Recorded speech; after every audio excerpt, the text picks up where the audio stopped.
So the next topic is protoplast or spiroplast. So these are again certain vesicular structures having little modification to your whole cells, which are used to study solute transport. Okay. Now, what do you mean by protoplast? What do you mean by spiroplast? Okay. As you can see here, these particular structures are formed when you remove the cell wall of the bacteria, either partially or completely. Okay.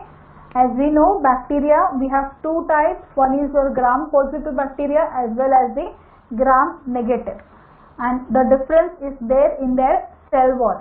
So when we remove their cell wall, we are going to get certain different structures. Hence, the one which is formed from the gram-positive bacteria is called as protoplast, and the one which we get from the gram-negative bacteria is called as the spiroplast. So if you take a cell, a bacterial cell, we know inside there is cytoplasm, and the cytoplasm has a covering which is called as the cell membrane, which is a lipid bilayer containing lipids as well as various proteins which are helping in solute transport. Correct? So outside this we have one more layer which is called as the cell wall. Okay? Cell wall is found in bacteria as well as plants, but cell wall is absent in animal cells. Now what is this protoplast or spiroplast contain? They contain only the cell membrane as well as the cytoplasm. They do not contain this particular cell wall which is outside. So this cell wall which is outside is removed either partially or completely. So your structures called as protoplast and spiroplast will only contain cell membrane as well as the cytoplasm. Okay. So how we are going to remove them we'll learn in the next slide. So when you remove them, you are going to get a different structure. See, we know the structure of gram-positive bacteria. Cell wall is very thick. It contains peptidoglycan. Correct? But if you remember the cell wall of gram-negative bacteria, it is going to have two layers. See, there is an peptidoglycan out. This is, let's say this one is your plasma membrane which is inside, which is covering your cytoplasm, and outside the plasma membrane you are going to have the peptidoglycan layer, the green one, which is very thin as compared to the gram positive, and outside you are going to have one more layer which is called as the outer membrane. So the cell wall of your gram negative bacteria has three membranes. Inside you have the plasma membrane, and then here you will have your cytoplasm, outside a small peptidoglycan layer, and then here you have an outer membrane. So now when you remove the cell wall of the gram negative bacteria, you will get spiroplast which has two membranes for gram negative. But if you see a gram positive bacteria, this is things which you have already learned in your FY. So you have an inner plasma membrane, and then you have an outside a very thick peptidoglycan. Okay, so I'll make this very thick. This is how a gram positive bacteria looks like. There is no outer membrane. ठीक है, outer membrane नहीं रहता है, तो इस तरह होगा आपका gram positive. So since their outer cell wall structure is different, you have three layers in gram negative bacterium and only two layers in gram positive bacterium. So when you remove the cell wall to form protoplast and spiroplast, you will get structures which are slightly different. You will get your protoplast which is bounded by a single membrane because it is formed from gram positive bacterium, while you will get a spiroplast with two inner membranes. So two membranes, one an inner membrane and another one an outer membrane, because it is formed from gram negative bacteria. So what is the advantage? इसके advantages क्या है? Why you are doing this? Why they are going to use protoplast and spiroplast to study solute transport is because the restraining or interfering action of the cell wall on uptake of solute is eliminated.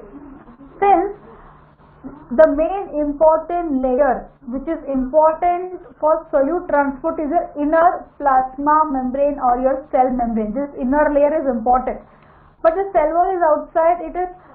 It sometimes creates an interfering action. This is not for all the solutes, but for some solutes this cell wall can have an interfering, मतलब एक negative effect बना सकता है to study their solute transport.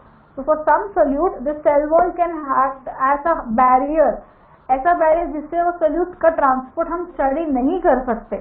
In that case, what you will do, you will remove the cell wall and you will form structures like protoplast from gram-positive bacterium or spiroplast from gram-negative bacterium, and then you will use this structure. So this structure will just be like this now, a cytoplasm, and outside you have this cell membrane which is having the lipid bilayer, okay, and then you can easily study their uptake. So this can be used for those solutes whose uptake cannot be studied because of the interfering action of the cell wall. Okay, but still this is having some disadvantages. Disadvantages क्या है? They have a fragile nature. Fragile means something which can easily break, like glass. Okay, when we see, you say your cover slip is very fragile, right? Your slides are very fragile. Why fragile? Because they can easily break. Similarly, since ये जो बाहर जो उसके cell wall था, now the main function of cell wall आपको पता है क्या होता है, उसका structure maintain करना. Okay, it is a rigid wall to maintain, to hold the structure of the cell. Correct? So when we remove the cell wall, what will happen? This particular structures called as protoplast or spiroplast, they become fragile. ये fragile होने की वजह से when you have to subject them to process called as filtration, because जैसे कि आप एक cell को solution में inoculate करके आप रखते हो so that solute uptake हो जाए, हम process same यहाँ पे वही करेंगे. You will take the solute in a tube or in a flask. Okay, we will take the solute in a tube or a flask which is having the solute, and then the way you used to inoculate the bacteria, similarly now you are going to inoculate this protoplast or spiroplast. And how the solute gets transported inside the bacterial cell, similar way it will also get inside this protoplast and spiroplast. So for analyzing the amount of solute transport, here again what we need to do, we have to take some portion from here, फिर हमें उसको filter करना होगा membrane filter में, right?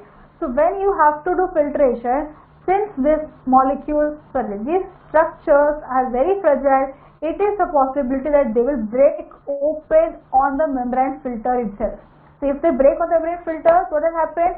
All the solutes which are inside this structures will also get outside, and it will go along with the solution. So that is one of the main disadvantage. So it should be very careful while working with some structures. But they are very advantageous when working with solutes whose solute transport cannot be taken place with the cell wall. Everything is same as normal cell, normal bacterial cell. What is the only difference is they do not have the cell wall. Since they do not have cell wall, it can be advantage for studying the transport of those solutes जिनके solute transport में cell wall was creating a problem. But disadvantage क्या हो जाता है कि इसकी nature काफी fragile हो जाएगा. So when you are doing filtration, it can pose some difficulty.